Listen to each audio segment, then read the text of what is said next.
sponsored IED explosions in Quetta in 2015, causing massive damage to life and property, sponsored attack on Hazaras in Quetta and Shia Zairins en route and back from Iran, abetted attacks through anti-state elements against law enforcement agencies and frontier corps and FWO in areas of Turbat, Panjgur, Gavadar, Pasni and Jiwani during 2014-15, killing and injuring many civilians and soldiers.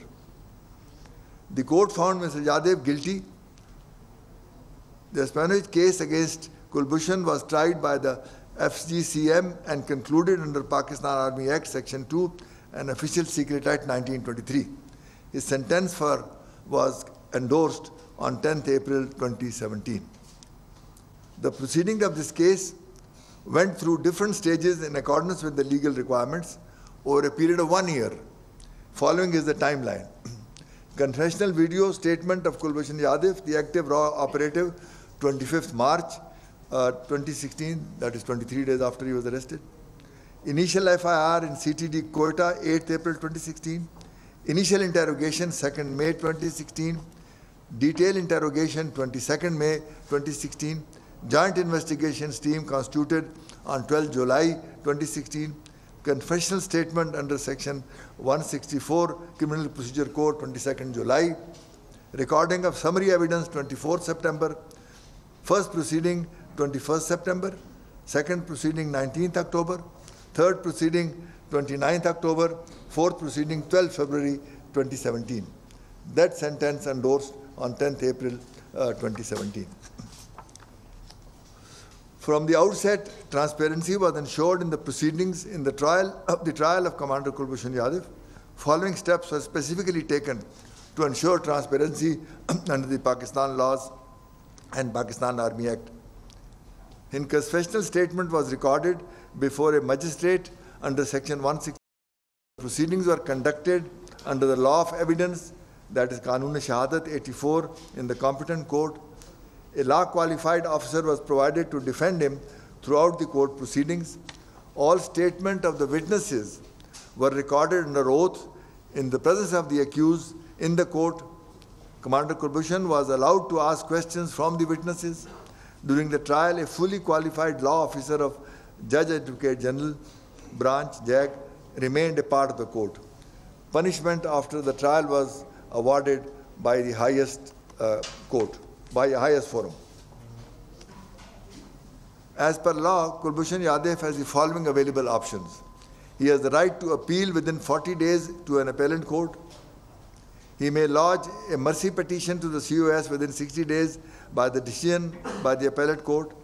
He may lodge a mercy petition to the President of Pakistan within 90 days after the decision of COS on the mercy petition. It should be clear from these details that Kulbhushan was tried under the law of the land in a fully transparent manner. His sentence is based on credible, specific evidence proving his involvement in espionage and terrorist activities in Pakistan. Letter of assistance requesting specific information and access to certain key witnesses was shared with the Government of India on 23rd January 2017. There has been no response from the Indian side so far to this communication.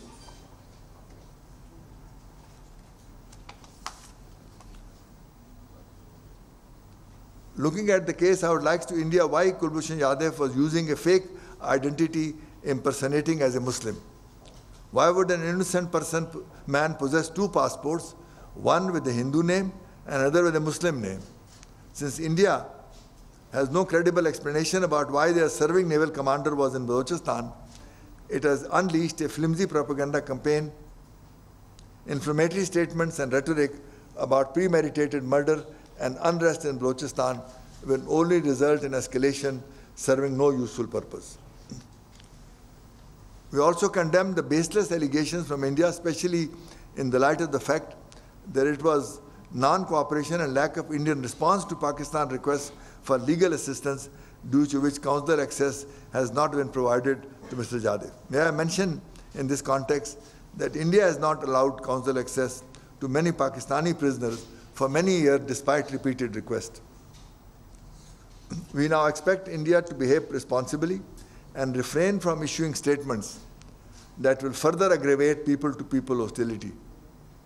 More active diplomacy is therefore needed to arrest the growing crisis in India-Pakistan relations before it becomes even more serious. In conclusion, I'd like to emphasize 2 points.